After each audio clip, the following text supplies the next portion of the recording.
Muy buenos días, amada iglesia. Es un gran privilegio el que tenemos esta mañana de poder meditar en la palabra de Dios. Espero que se encuentren bien. Bienvenidos a Iglesia Bíblica Petra. Y hoy vamos a tener el gran privilegio de estar meditando en un texto que relata la entrada triunfal de Jesucristo a Jerusalén. Nos encontramos en la última semana y hoy estamos celebrando la entrada triunfal de Jesús a Jerusalén. Esta semana el Señor Jesús sería traicionado, entregado, enjuiciado injustamente, crucificado, y por supuesto, como las escrituras nos enseñan, el Señor Jesucristo se levantaría dentro de los muertos. Ahora, antes de poder leer el texto, permíteme preguntarte lo siguiente, y me gustaría que pudieras meditar en ello. Si tú pudieras tener todo lo que siempre has deseado, entonces, ¿qué cosas tendrías? Medita en eso por un momento. Aparte, déjame hacerte otra pregunta. Si pudieras tener todo lo que siempre has querido, piensa, quizás es la casa de tus sueños, el vehículo de tus sueños, el trabajo de tus sueños, la salud de tus sueños. No sé qué es lo que has querido tener o deseas tener. Todo lo que siempre has querido tener. Pero si yo te dijera que tendrías todo lo que has deseado, pero no tendrías a Cristo, ¿aún así lo desearías? ¿Aún así desearías todo lo que has deseado? Pensando en esto, quiero invitarte a orar conmigo. Padre, te damos gracias y toda la honra y la gloria a ti, Señor. Gracias por tu palabra, por el tiempo de comunión, por el tiempo en que podemos compartir, Señor, juntos para exaltar y glorificar tu nombre. Gracias por el tiempo que nos has regalado, Señor, en tu palabra, Señor, a través de los años, mostrando tu gracia y tu misericordia. Y hoy, Señor, tenemos ese regalo y esa bendición de poder reunirnos, Señor, a escudriñar, Señor, la palabra, y que ella escudriñe lo profundo de nuestro corazón. Y gracias, Señor, por su bondad y su misericordia en nuestras vidas. Queremos pedirte, Señor, que seas tú instruyendo nuestros corazones, alimentando nuestros corazones, y que podamos, Señor, ser obedientes a tu palabra. En tu nombre, amado Señor, oramos. Amén. Bueno, este pasaje que estamos a punto de leer aparece en los 4 evangelios. Este acontecimiento de la vida de Jesús fue tan determinante, el Espíritu Santo inspiró a cada autor bíblico para que fuera incluido en cada uno de los relatos de los evangelios. Se suele llamar a este conjunto de textos la entrada triunfal. Generalmente lo llamamos Domingo de Ramos o celebramos ese día el Domingo de Ramos. Y se le suele llamar así, Domingo de Ramos, por el uso de las ramas de palma que el pueblo usó para alabar a nuestro Señor. Aparentemente fue un día de entusiasmo, de alegría, de algarabía, de mucho regocijo, pero como veremos en este texto, fue una expresión, vamos a decirlo de esta manera, muy ancha de adoración, pero muy poco profunda. Lo que quiero decir es que había mucha alegría, mucha emoción, estaban gritando, Hosana, bendito el que viene en el nombre del Señor. Había mucho, pero mucho entusiasmo, pero muy poco entendimiento. Como veremos en este texto, la gran mayoría de los que gritaba con emoción tenía quizás una comprensión limitada de quién es el Señor Jesucristo. Por lo tanto, la adoración de aquella multitud tenía kilómetros de adoración, pero centímetros en profundidad. Entonces te quiero invitar a leer Juan capítulo 12, versículo 12 al 19. Dice así la palabra de Dios, honrando al Padre, al Hijo y al Espíritu Santo. Al día siguiente, cuando la gran multitud que había venido a la fiesta oyó que Jesús venía a Jerusalén, tomaron hojas de palma y salieron a recibir a Jesús y gritaban, Hosana, bendito el que viene en el nombre del Señor, el Rey de Israel. Jesús, hallando un asnillo, se montó en él. Como está escrito, no temas, mira Sión, he aquí tu rey viene montado en un pollino de asna. Sus discípulos no entendieron esto al principio, pero después, cuando Jesús fue glorificado, entonces se acordaron de que esto se había escrito de él y de que le habían hecho estas cosas. Y así la multitud que estaba con Jesús, cuando llamó a Lázaro del sepulcro y lo resucitó de entre los muertos, daba testimonio de él. Por eso la multitud fue también a recibir a Jesús, porque habían oído que él había hecho esta señal. Entonces los fariseos se decían unos a otros, ¿ven? que ustedes no persiguen, ven que ustedes no consiguen nada, miren, todo el mundo se ha ido tras él. Amén. Déjame darte un poco de contexto. Jesús viene a Jerusalén a celebrar la Pascua. La Pascua era una celebración nacional en donde se recordaba y se celebraba la obra de redención y liberación de Dios al pasar por alto a aquellos que por fe cubrieron los dinteles de su casa con la sangre de un cordero sin defecto cuando Dios juzgó a la nación de Egipto. También en el contexto tenemos la resurrección de Lázaro. En Juan 12:9 dice así la palabra de Dios: entonces la gran multitud de judíos se enteró de que Jesús estaba ahí y vinieron no solo por causa de Jesús, sino también por ver a Lázaro, a quien había resucitado de entre los muertos. Antes de este acontecimiento, en el capítulo 11 del Evangelio de Juan, podemos ver que hay una cena de acción de gracias. María, hermana de Lázaro, derramó un costosísimo perfume a los pies de Jesús, en donde los discípulos se consternaron, se indignaron por este acto de adoración. Pero es Mateo quien nos dice que Judas, que estaba en esa cena y que vio aquel acto de adoración, protestó diciendo: ¿por qué no se vendió este perfume por 300 denarios y se le dio a los pobres? En esta misma cena el Señor Jesús exhortó a Judas diciéndole que dejaran, que permitiera que ella hiciera eso, pues esto era en honor a él. Juan nos dice en el capítulo 11 que los líderes planeaban matar a Jesús por la resurrección de Lázaro, para impedir que más hombres creyeran en Jesús.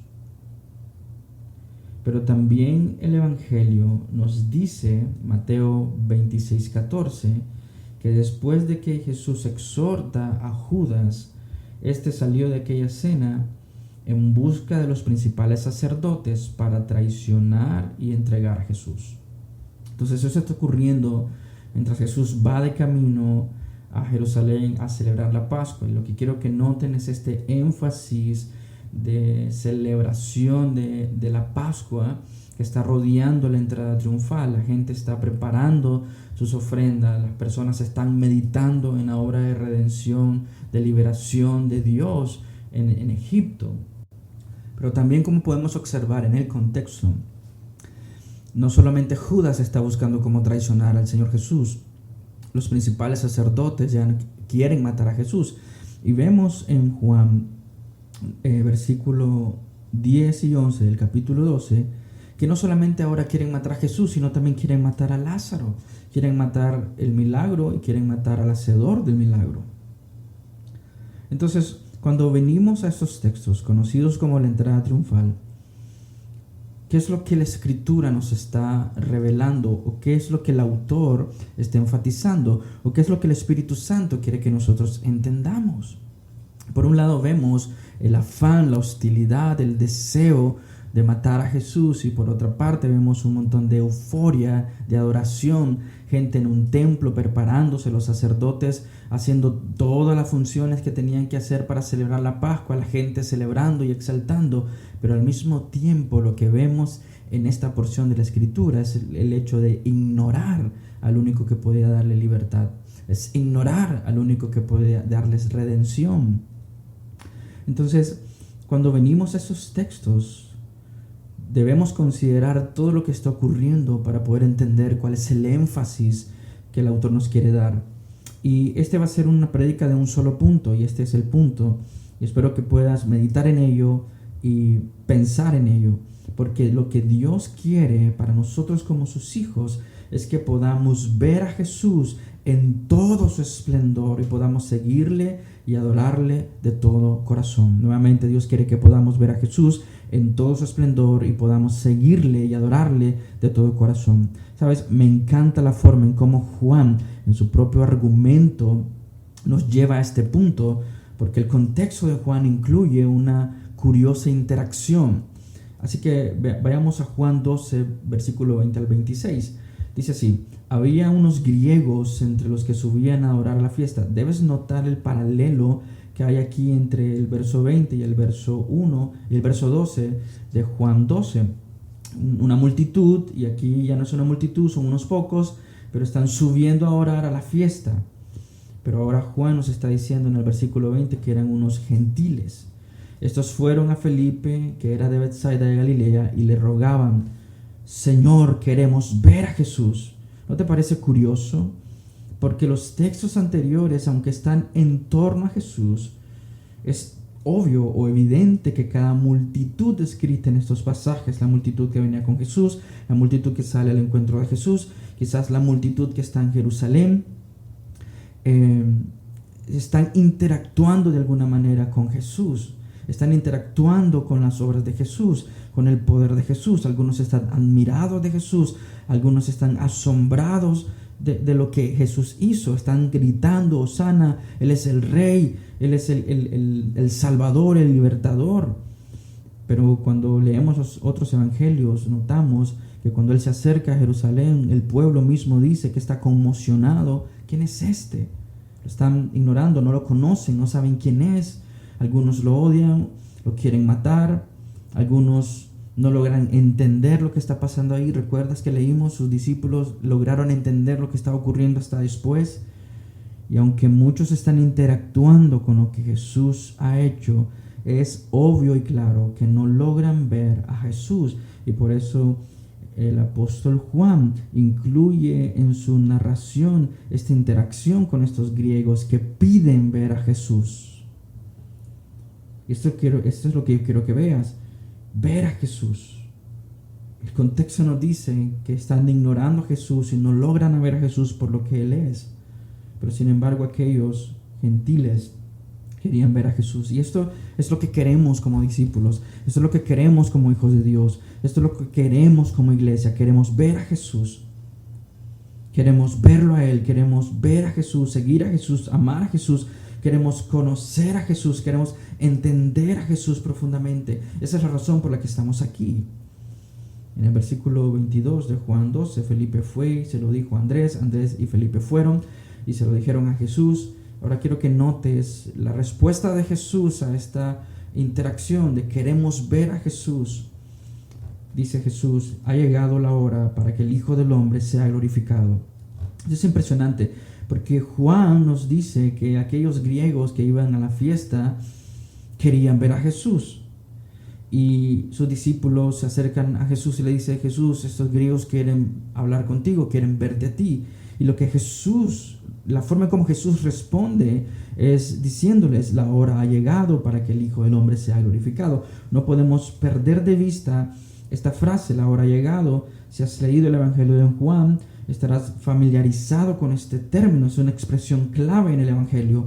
En Juan 2:4 miramos que Jesús le dice a su mamá, a María: mujer, ¿qué nos interesa esto a ti y a mí? En el contexto de las bodas de Caná, Jesús le dice: ¿qué nos interesa esto a ti y a mí? Y él dice: todavía no ha llegado mi hora. En Juan 4:21 Jesús le dice a aquella mujer con la que estaba conversando, la samaritana: mujer, cree lo que te digo, la hora viene cuando ni en este monte ni en Jerusalén adorarán ustedes al Padre. Y más adelante en el versículo 24 nos dice que vendrá la hora en que se le adorará a Jesús en espíritu y en verdad.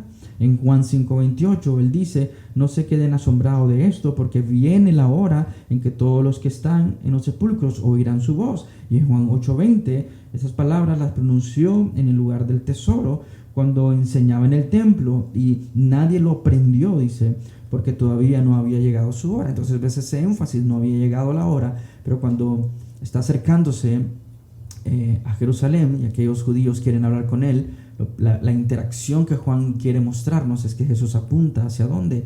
Hacia la obra redentora en la cruz del Calvario. Aquellos gentiles quieren ver a Jesús. Jesús le dice: ven a la cruz, ha llegado el momento, vean la obra consumada en la cruz del Calvario. Eso es para mí impactante. Los griegos dicen: queremos ver a Jesús. Y Jesús rápidamente, inmediatamente apunta hacia su muerte, hacia su obra en la cruz, hacia la redención. Mira la forma como continúa hablando Jesús en el versículo 24 del capítulo 12. En verdad les digo que si el grano de trigo no cae en tierra y muere, se queda solo, pero si muere produce mucho fruto. Está hablando acerca de su muerte y cómo su muerte traerá mucho fruto. El que ama su vida la pierde, y el que la aborrece, y el que aborrece su vida en este mundo la conservará para vida eterna. Si alguien me sirve, que me siga, y donde yo estoy, allí también estará mi servidor. Si alguien me sirve, el Padre lo honrará. Amén. Jesús entonces quiere que le veamos a Él. Jesús quiere que le veamos a Él y solamente a Él. Entonces piensa por un momento en esta gran multitud que salieron a orarle a Jesús. Juan enfatiza una gran multitud. Josefo, un historiador judío, dijo que la asistencia a la Pascua en los años 64-65 después de Cristo fue de 2.7 millones de judíos. Entonces piensa en el pueblo que había venido a Jerusalén y los habitantes de Jerusalén que estaban preparándose para celebrar al Libertador. Las ofrendas estaban siendo preparadas para ese día. Lo que quiero que veas es que hay una gran algarabía, un gran alboroto, una gran emoción en torno a la figura del Redentor, pero ignorando al Redentor, ignorando al Salvador. Es decir, lo habían perdido de vista. Entonces piensa en lo fácil que es fascinarnos en el poder y las maravillas de Jesús y al mismo tiempo perderlo de vista a Él. Hoy podríamos estar como esa inmensa multitud haciendo lo necesario, viniendo a adorarle, hablando de lo que Dios ha hecho, testificando de sus obras, pero al mismo tiempo ignorando a Cristo Jesús y su belleza. Piensa en esa gran multitud que estaba asombrada por el milagro de la resurrección de Lázaro. En los versículos 17 y 18 del capítulo 12 nos dice: y así la multitud que estaba con Jesús cuando llamó a Lázaro del sepulcro y lo resucitó de entre los muertos, daba testimonio de él. Por eso la multitud fue también a recibir a Jesús, porque habían oído que él había hecho esta señal. Este pasaje deja en claro que el interés de la gente por Jesús se basaba en gran parte en la curiosidad, en la novedad. Por eso Juan enfatiza y rodea estos textos con la muerte y resurrección de Lázaro. Lo que quiero que entiendas es que las personas estaban ahí más por la señal que por Jesús mismo. Estaban fascinados, asombrados por la resurrección de Lázaro.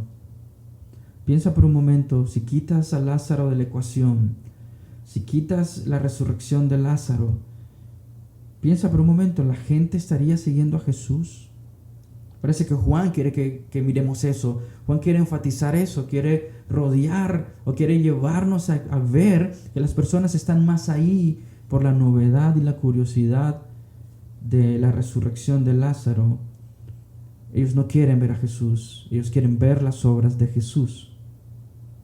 Ellos no están asombrados con Jesús, ellos no están cautivados por la belleza de Jesús, ellos están cautivados por lo que Jesús puede hacer. Están fascinados por lo que Jesús era capaz de hacer, pero no están asombrados por Él. Regresemos a los versos 12 y 13 del capítulo 12 de Juan. Cuando la gente se enteró de que Jesús venía a Jerusalén, tomaron ramas de palmeras y salieron a su encuentro. ¿Cuál es el significado de las palmas?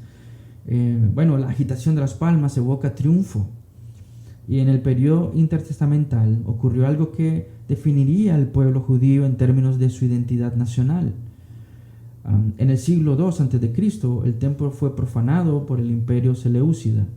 Debido a esto se levantaron protestas e insurrecciones, y una de ellas fue dirigida por Judas Macabeo, que se convirtió en un tipo de héroe nacional por haber hecho retroceder a las tropas seleucidas. Aquel acontecimiento fue recibido con tanta celebración, con tanta emoción, que se instituyó una nueva fiesta llamada la fiesta de la dedicación o la fiesta de las luces. Posterior a eso, Simón Macabeo, hermano de Judas Macabeo, expulsó al imperio seleucida, dando lugar a una masiva celebración y proclamando a Simón Macabeo como un héroe nacional. La forma en cómo celebraron en esa ocasión fue llena de júbilo, de alegría, de música, pero también batiendo palmeras. Entonces las palmeras llegaron a significar o a ser un símbolo de victoria militar. Ellos están proclamando a un rey militar. ¿Qué era lo que decían? Ellos gritaban a gran voz, Hosana. Y esta es una multitud que está emocionada gritando Hosana. Acaba de ver un gran milagro. Es decir, el gran poder de Dios es evidente ahí, en la resurrección. Pero ellos están gritando Hosana. Y la palabra Hosana es una palabra que la toman del Salmo 118. Ellos están citando la Biblia. Es decir, ellos no están diciendo nada equivocado, ellos están diciendo cosas correctas. El problema es el corazón detrás de estas palabras correctas. Sus intenciones no eran que Jesús les salvara de su condición. Ellos querían que Jesús les salvara de sus circunstancias.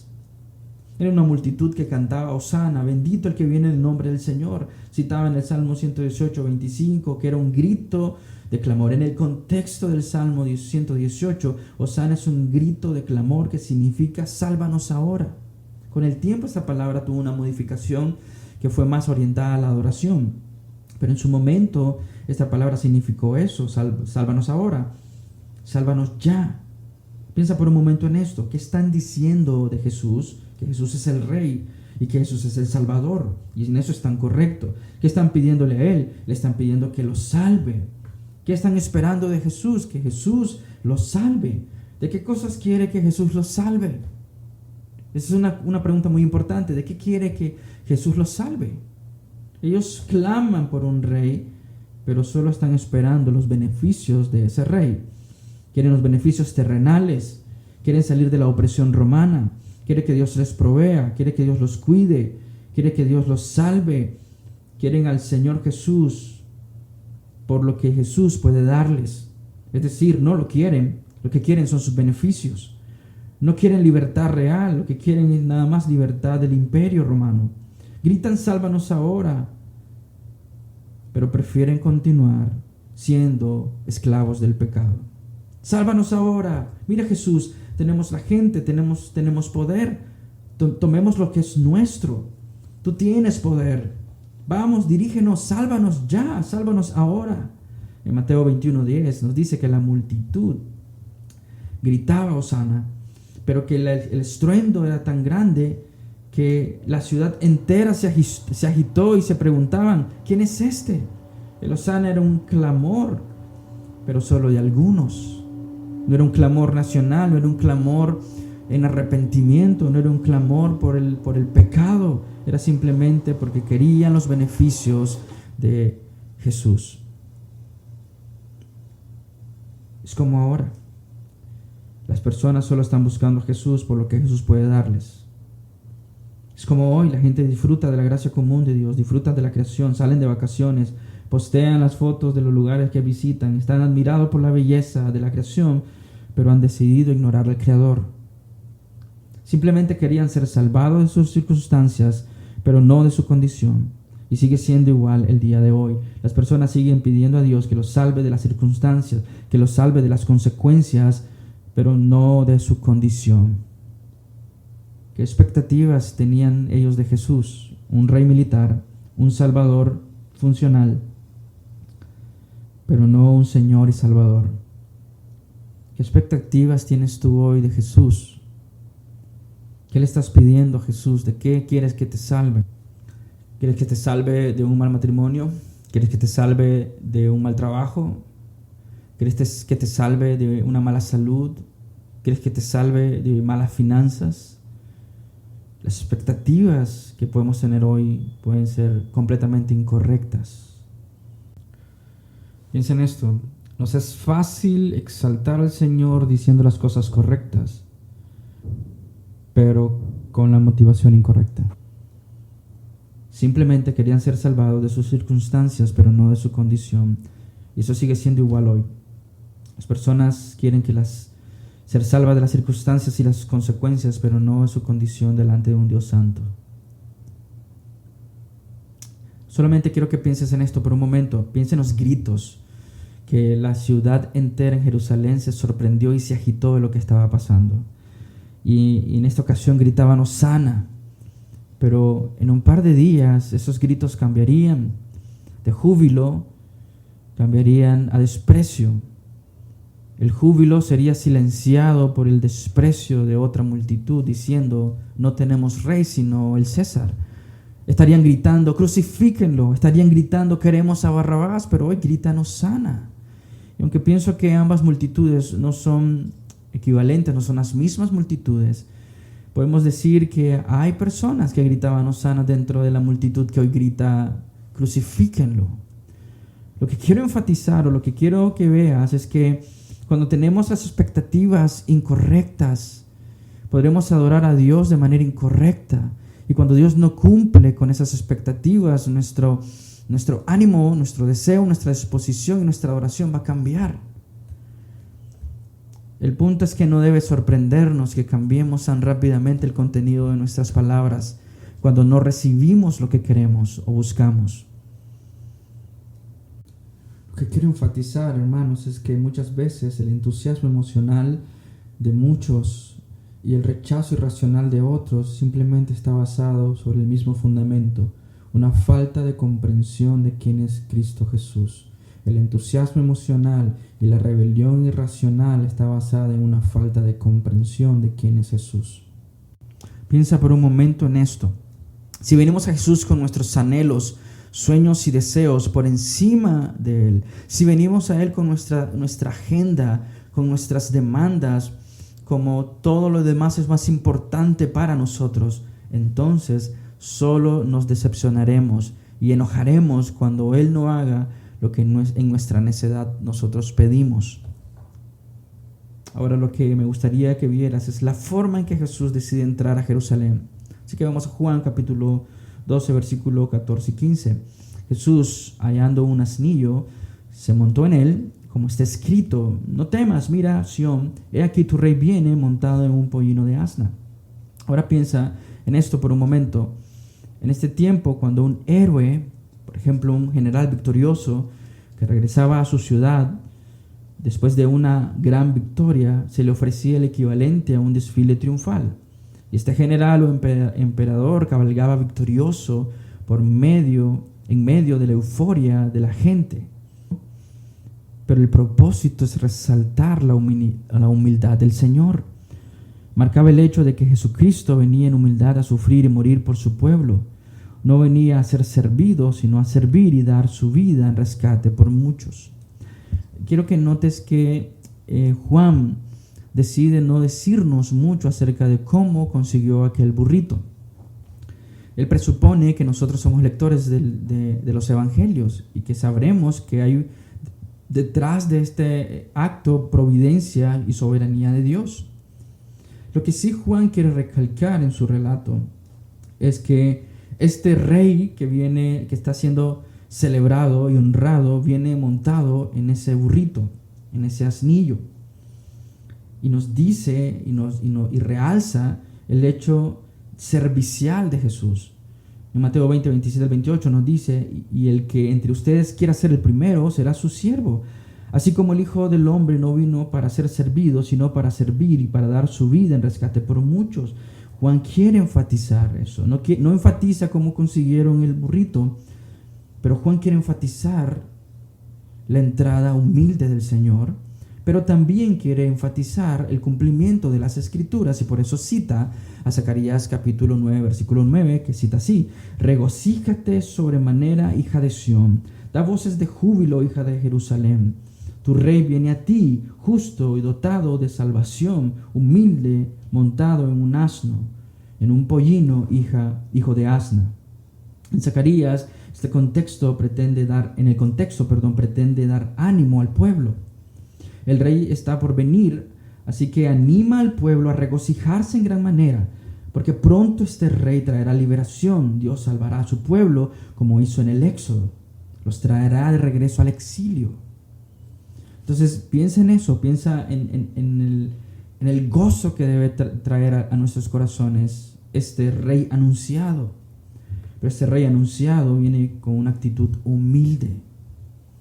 ¿Un Mesías humilde? Quizás esto tampoco era lo que aquella multitud esperaba. Las expectativas eran sumamente distintas. Pero noten que Jesús es sumamente intencional en esto, es muy preciso en cumplir las Escrituras. Es decir, si ellos tenían problemas con un Mesías humilde, era en parte un malentendimiento de las Escrituras. Incluso Juan nos dice que requería de la iluminación divina. Incluso los propios discípulos de Jesús no lo entendieron en ese momento. Pero piensa en esta escena, el Rey del universo, el gran yo soy, montado sobre un burrito. Quizás no sabes esto, pero una de las representaciones más antiguas que conocemos de la crucifixión de Cristo, que es de hecho una burla, se conoce como el grafito de Alexámenos. Y vamos a ver unas imágenes sobre esto. Y lo que ves en estas imágenes es un ciervo crucificado con cabeza de asno. Esto fue dibujado por algún desconocido que intentaba burlarse de Alexámenos, un joven cristiano, por su fe en Cristo Jesús. Debajo en el dibujo de ese asno crucificado, lo que podemos ver es una inscripción en griego que dice Alexámenos adorando a su Dios. ¿En serio sobre un burro? El Rey del universo, el Dios Todopoderoso, decidió entrar a Jerusalén de manera humilde. En 1 Corintios 1, 18 al 25 nos dice la palabra de Dios, porque la palabra de la cruz es necedad para los que se pierden, pero para nosotros los salvos es poder de Dios, porque está escrito, destruiré la sabiduría de los sabios y el entendimiento de los inteligentes desecharé. ¿Dónde está el sabio? ¿Dónde está el escriba? ¿Dónde está el que sabe discutir en este siglo? ¿No ha hecho Dios que la sabiduría de este mundo sea necedad? Pues ya que en la sabiduría de Dios el mundo no conoció a Dios por medio de su propia sabiduría, agradó a Dios mediante la necedad de la predicación salvar a los que creen. Porque en verdad los judíos piden señales y los griegos buscan sabiduría, pero nosotros predicamos a Cristo crucificado, piedra de tropiezo para los judíos y necedad para los gentiles. Sin embargo, para los llamados tanto judíos como griegos, Cristo es el poder de Dios, sabiduría de Dios, porque la necedad de Dios es más sabia que los hombres y la debilidad de Dios es más fuerte que los hombres. Dios decidió entrar, siendo proclamado el Rey sobre un burrito, pues esto proclamaba la humildad en su primera venida, su acto servicial y su acto de traer paz. En algunas culturas, en ese tiempo, un rey ofrecía paz cabalgando sobre un burro. El apóstol Juan también nos dice que sus discípulos no se dieron cuenta de que Jesús estaba cumpliendo con ese versículo.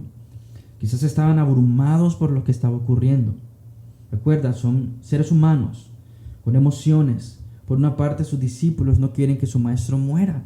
En la unción o cuando María vierte aquel costosísimo perfume en los pies de Jesús, Jesús dice que la dejaran hacer eso porque esto era preparación para su muerte. Los discípulos ya sabían que los líderes querían matar a Jesús. Quizás ellos están abrumados por el hecho de que Jesús está arriesgando con ir a Jerusalén. Ellos no querían que Jesús muriera. Quizás están en shock por aquel momento de tanta euforia. Quizás fueron sumergidos en esta euforia superficial. Al menos ellos pudieron pensar y decir, Jesús está recibiendo lo que merece. Él es digno de toda alabanza y es verdad. Y quizás sus corazones fueron sumergidos en esta euforia emocional por ese momento. Quizás ellos mismos estaban adorando a Jesús como Rey, pero con las motivaciones incorrectas. Recuerda que en esa multitud también iba Judas diciendo Hosana. Y en su corazón ya había determinado traicionar a Jesús. Cuando toda esta conmoción, emoción estaba ocurriendo, los discípulos no podían ponerlo todo junto en sus propias mentes. No le encontraban sentido, solo más tarde lo pudieron comprender. Y esto fue cierto no solo para los acontecimientos de la entrada triunfal, sino para todo lo que ocurrirá durante esta semana. ¿Recuerdas lo que dice Juan 13:7? Jesús le respondió, ahora tú no comprendes lo que yo hago, pero lo entenderás después. Pensando en una aplicación personal para nosotros como creyentes, esto nos pasa muchas veces a nosotros. Nos pasa muchas veces como creyentes que no logramos entender los propósitos, no logramos entender los procesos de Dios, no logramos entender los caminos de Dios, no logramos entender los tiempos de Dios. La Escritura nos enseña en Isaías 55, 8 al 9 que los pensamientos del Señor son más elevados que los nuestros. Isaías 55, 9 dice: porque como los cielos son más altos que la tierra, así mis caminos son más altos que sus caminos y mis pensamientos más que sus pensamientos. No solemos entender los caminos del Señor, no solemos comprender los procesos del Señor, no solemos capturar los tiempos del Señor. Generalmente cuando miramos hacia atrás y meditamos en lo que Dios está haciendo, en lo que Dios hizo en ese momento, es que logramos decir: wow, no miraba, no entendía, no comprendía en aquel momento que Dios estaba obrando, pero Dios siempre ha estado obrando. Entonces, hermanos, si hoy no lo ves, si hoy no lo entiendes, si hoy no lo capturas, lo que estás experimentando no alcanza en tu diminuta lógica, solo puedo decirte: espera en el Señor, confía en el Señor y descansa en el Señor. No lo entendieron en su momento, no lo comprendieron en su momento, y eso puede pasarnos a nosotros en nuestra vida en el Señor. Piensa en eso por un momento, iglesia. José, siendo vendido como esclavo, pudo preguntarse en ese momento: ¿pero qué está pasando, Señor? David, huyendo de Saúl después de haber sido ungido para ser rey, pudo haberse preguntado: ¿pero por qué estás permitiendo esto, Dios? Moisés, corriendo de Egipto al desierto: ¿pero por qué permites esto, Dios? Abraham, de camino a sacrificar a su hijo Isaac, pudo haberse cuestionado en el camino: ¿por qué me pides hacer esto? No entendían el proceso, no entendían los caminos, no entendían los tiempos de Dios. Quizás yo no conozco por completo tu proceso el día de hoy, pero sé algo. Sé que cuando más duele, más difícil nos es ver la mano de Dios, pero también sé que en los momentos de dificultad en la vida del creyente, Dios está ahí presente. Dios está ahí con nosotros. En los momentos de dificultad, cuando no entendemos, cuando no comprendemos, cuando no lo capturamos todo, Dios aún es sumamente misericordioso con nosotros. Si no, pregúntale a Job. Jesús quiere que lo veamos a Él. Job dijo al final de su experiencia con Dios: de oídas lo conocía. Dios quiere que lo veamos a Él. Entonces, las grandes lecciones en este capítulo es que podríamos estar adorando a Dios con las expectativas incorrectas. Simplemente queremos los beneficios de Dios y no a Dios mismo. Dios nos ayude a ver a Cristo como la perla de gran valor.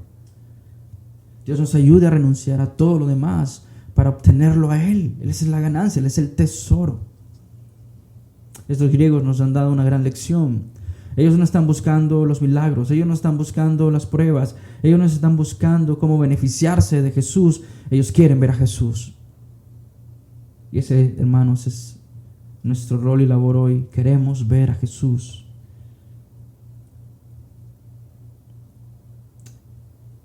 No están interesados en los milagros, no están interesados en lo que Dios puede darles. Esa es la definición de los verdaderos discípulos. Ellos quieren a Cristo, aman a Cristo. Así que, hermanos, quiero animarte a esto, que puedas fijar tus ojos en el Señor Jesús. Pon tus ojos en Jesús. Y a modo de preparación para esta semana, en la que muchos pierden de vista a Jesús, ¿no? Esto sucede esta semana. Hay muchas cosas que están rodeando, ¿no?, el nombre de Jesús. Las personas ayunan, las personas dejan de comer carne, las personas hacen procesiones, hacen actos religiosos, vigilias y un montón de cosas más, pero ignoran a Jesús. Hacen muchas cosas acerca de Jesús, pero deciden ignorar a Jesús. Entonces, ¿cómo prepararnos para celebrar la Santa Cena? Hermano, quiero animarte a poner tus ojos en Jesús y adorarlo por lo que Él es. Dice Colosenses 1:15: al 17. Él es la imagen del Dios invisible, el primogénito de toda creación, porque en Él fueron creadas todas las cosas, tanto en los cielos como en la tierra, visibles e invisibles, que ya sean tronos o dominios o poderes o autoridades, todo ha sido creado por medio de Él y para Él. Y Él es antes de todas las cosas, y en Él todas las cosas permanecen. Entonces, que nuestra adoración a Dios sea auténtica, legítima, poniendo nuestra mirada en Él y solamente en Él. Sé que tenemos anhelos, sueños y deseos, pero Él es primero sobre todas las cosas. Él debe ser adorado, o sea que las cosas que anhelamos y deseamos, las tengamos o no, Él debe ser honrado y glorificado en nuestra vida. Entonces pon tu mirada en Él. Su palabra nos enseña en Mateo 6:33, buscad primeramente el reino de Dios y su justicia. Deja las añadiduras en manos de Él. Pon tus ojos en Jesús y adóralo por lo que Él es. Pon tus ojos en Jesús, pon tu mirada en Jesús. Él está sentado en el trono, pronto volverá, pero esta vez no estará sentado en un burrito. Qué poderosa imagen las que nos dan las Escrituras. Mira lo que dice Apocalipsis 19:11-13, y vi el cielo abierto y apareció un caballo blanco. El que lo montaba se llama Fiel y Verdadero, con justicia juzga y hace la guerra. Sus ojos son una llama de fuego y sobre su cabeza hay muchas diademas. Tiene un nombre escrito que nadie conoce sino Él. Está vestido de un manto empapado en sangre y su nombre es el Verbo de Dios. Él vendrá con poder, traerá juicio, pero también la liberación eterna de aquellos que han puesto su confianza en Él. Ya no vendrá en un burrito humilde y en paz, vendrá todo victorioso a traer juicio por aquellos que no se han arrepentido de sus pecados. Pon tus ojos en Jesús, porque no hay otro medio por el cual podamos ser salvos, y tú y yo necesitamos conocerle más profundamente. Aquellos gritaban, Hosana, Hosana, bendito el que viene en el nombre del Señor, pero no le habían reconocido como su Señor y Salvador. No hay otro camino a la salvación. No hay otro medio por el cual podamos ser salvos. Necesitamos arrepentirnos de nuestros pecados y proclamar con nuestra boca que Jesucristo es el Señor. Necesitamos conocerle profundamente. Mira lo que dice Lucas 19:41 y 44. Lucas está hablando cuando Jesús migró a Jerusalén y lloró por aquella ciudad. Lucas 19:41 dice, cuando Jesús se acercó al ver la ciudad, lloró sobre ella diciendo, si tú también hubieras, ¿qué dice? Sabido en este día. La falta de conocimiento, dice las Escrituras, es lo que nos ha llevado a la perdición. Más adelante en el versículo 44 de Lucas 19 vuelve a decir, te derribarán a tierra y a tus hijos dentro de ti, y no dejarán en ti piedra sobre piedra. ¿Por qué? Porque no conociste el tiempo de tu visitación. Es importante notar que el fracaso de Israel al responder a la palabra de Dios se debía al hecho de que habían ignorado la palabra de Dios. El Señor Jesús lloró sobre la ciudad por la falta de conocerle. Si hubieras conocido, si hubieras sabido lo que conduce la paz. Sigue siendo hoy lo mismo para nosotros. La gente ignora el camino de la paz, ignora el camino a la salvación. Solemos hablar de ello. Suelen celebrarse cosas que mencionan a Jesús, pero le ignoran por completo como el único camino a la vida eterna. Nuestro fracaso se remonta a la falta de entendimiento y conocimiento. No entendían las cosas que se encontraban en la palabra de Dios. Finalmente, iglesia, pon tus ojos en Jesús y regocíjate en Él. Él no te decepcionará. El apóstol Pablo nos dice en Romanos 5:5 que tenemos una esperanza que no desilusiona. El apóstol Pedro nos dice en 1 de Pedro 1:3-5 que tenemos una esperanza viva. El Señor no nos desampara, el Señor no nos desilusiona, No conocerás a un hombre que ame al Señor con todo su corazón, con toda su fuerza. No conocerás a un hombre o mujer que ama al Señor con todo su ser, que diga: el Señor me ha fallado, el Señor me ha decepcionado. El Señor no viene tarde. El Señor siempre cumple sus promesas. El Señor no decepciona. Pon tus ojos en el Señor. Hebreos 12:1-2 dice: por tanto, puesto que tenemos en derredor nuestro tan grande nube de testigos, despojémonos también de todo peso y del pecado que tan fácilmente nos envuelve, y corramos con paciencia la carrera que tenemos por delante, puesto los ojos en Jesús, el autor y consumador de la fe, quien por el gozo puesto delante de él soportó la cruz, despreciando la vergüenza, y se ha sentado a la diestra del trono de Dios. Ese es el Dios que adoramos. Ese es el Señor Jesucristo, al cual hoy clamamos: Hosana, bendito el que viene en el nombre del Señor. Oramos. Padre, te agradecemos el privilegio tan grande que nos has dado de venir a tu palabra, de escuchar tu voz, Señor, por medio de ella, de ser impactado, Señor, por las profundidades de ella, Señor, y ser expuesto, Señor, como un espejo. Nos hemos visto en tu palabra, Señor, y hemos visto, Señor, que muchas veces, Señor, solamente te adoramos de labios para afuera, que solamente, Señor, te buscamos a ti, Señor, por algún tipo de beneficio que queremos de ti, Señor. Pero Dios, ayúdenos a ver, a desear, Señor, a anhelar, como aquellos griegos decían: queremos ver a Jesús. Y nosotros, como tus hijos, queremos ver tu gloria y tu esplendor en todas las cosas y en todas las áreas de nuestra vida, para la gloria de tu bello y precioso nombre. Amén y amén. Dios los bendiga, amados hermanos, son amados.